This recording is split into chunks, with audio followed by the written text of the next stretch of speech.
അർജുൻ കല്യാട്, പരാതികൾ വന്നു തുടങ്ങുന്നതേയുള്ളൂ എന്ന് വേണ്ടേ മനസ്സിലാക്കാൻ? കാരണം കഴിഞ്ഞ ദിവസങ്ങളിൽ കണ്ടതിലും എത്രയോ ഇരട്ടി പരാതികൾ വിവിധ സ്റ്റേഷനുകളിലായി അനന്തകൃഷ്ണനെതിരെയും ആനന്ദകുമാറിനെതിരെയും വന്നുകൊണ്ടിരിക്കുകയാണ്. ഇപ്പോൾ മയിൽ പോലീസ് സ്റ്റേഷനിലേക്ക് നമ്മൾ എത്തുമ്പോൾ അവിടെ പരാതിക്കാരെ നേരിട്ട് കാണാൻ കഴിയുന്നുണ്ടോ അർജുൻ?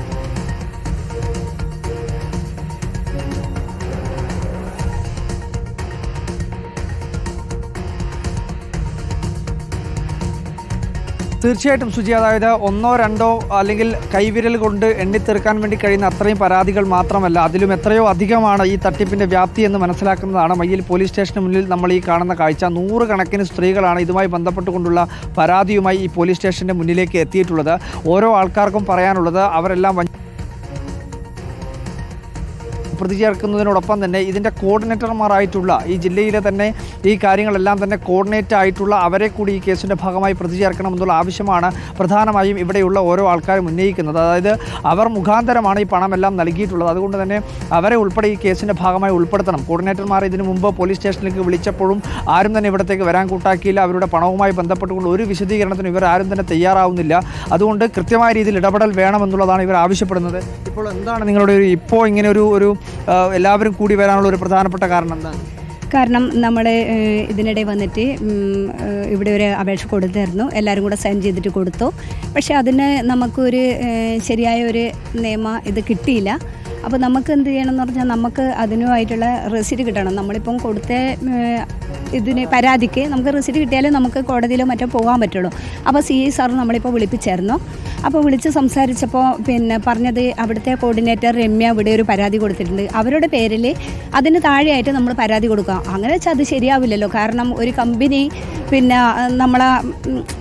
നമ്മൾ കമ്പനിക്ക് എതിരെ നമ്മളൊരു പരാതി കൊടുക്കുമ്പോൾ അവർക്കെതിരെയായിട്ട് നമുക്ക് പരാതി കൊടുക്കാൻ പറ്റില്ലല്ലോ. അപ്പം നമ്മളൊരു പഞ്ചായത്തിനെ ക്രോഡീകരിച്ചിട്ട് അവിടുത്തെ ജനപ്രതിനിധികൾ, കാരണം നമ്മൾ വഞ്ചിക്കപ്പെട്ട പ്രതിനിധികൾ കൂടി ചേർന്നിട്ട് നമുക്ക് ഒരു പരാതി കൊടുക്കണം. അപ്പോൾ അതിനുള്ള ഒരു പരാതി നമ്മൾ കൊടുത്തിട്ട് സ്വീകരിച്ചിട്ട് നമുക്ക് അതിനുള്ള ഒരു എന്താ പറയുക, നമുക്കൊരു FIR നമുക്ക് കിട്ടിയിരിക്കണം. അതായത് സുജീവർ പറയുന്നത് ഇതിൻ്റെ പഞ്ചായത്ത് തല കോർഡിനേറ്റർ അല്ലെങ്കിൽ ചുമതല വഹിച്ചവർ ഓൾറെഡി ഒരു പരാതി ഈ പോലീസ് സ്റ്റേഷനുകൾ നൽകിയിട്ടുണ്ട്. അതിൻ്റെ ഭാഗമായിട്ടുള്ള നടപടികൾ FIR ഉൾപ്പെടെ ഇന്ന് രജിസ്റ്റർ ചെയ്തിട്ടുണ്ട്. അതിൽ 7 പേരെയാണ് പ്രതി ചേർത്തിട്ടുള്ളത്. അതായത് അനന്തകൃഷ്ണനും അവരെ ഉൾപ്പെടെ, അതായത് ലാലി വിൻസെൻ്റ് ഉൾപ്പെടെ ഈ നേരത്തെ നമ്മൾ പറഞ്ഞിട്ടുള്ള 7ഓളം പേരെയാണ് പ്രതി ചേർത്തിട്ടുള്ളത്. അതിന് ശേഷം മറ്റു കോർഡിനേറ്റർ ഉൾപ്പെടെ പ്രതി ചേർക്കണം. അവരുടെ ഈ കോർഡിനേറ്റർമാർ കൊടുത്ത പരാതിയുടെ കീഴെ ബാക്കി എല്ലാ പരാതികളും രജിസ്റ്റർ ചെയ്യുക എന്നുള്ള നടപടി സ്വീകരിക്കുക എന്നുള്ളതാണ് പറയുന്നത്. ഇപ്പൊ നിങ്ങൾ എല്ലാവരും പരാതി കൊടുത്തിട്ടുണ്ട്. എന്തായിരുന്നു നിങ്ങളെ ഈ കോർഡിനേറ്റർമാർക്കെതിരെ കൂടി കേസെടുക്കുന്ന ആളാണ്? അതെ, അവരെയും പ്രൊമോട്ടർമാരെയും കൂടെ പേരിൽ കേസെടുക്കുന്നതാണ് നമ്മളെ ആവശ്യം. കാരണം നമുക്ക് അനന്തകൃഷ്ണനെയോ ഇവർ DPM രാജാമണിനെയൊന്നും ആദ്യം അറിയുന്നില്ല. നമ്മളെ ഇതിൽ ഈ ഒരു പദ്ധതി ഉണ്ടെന്ന് പറഞ്ഞിട്ട് നമ്മുടെ ഇടയിൽ എത്തിച്ചത് പ്രൊമോട്ടർമാരാണ്.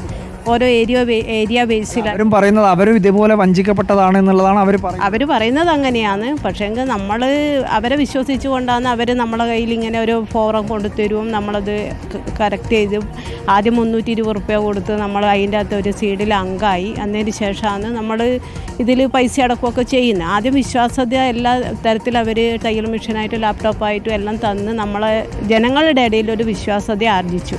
അതുകൊണ്ടാണ് ധൈര്യസമേതം നമ്മൾ ഇതിന് മുൻകൈ എടുത്തത്.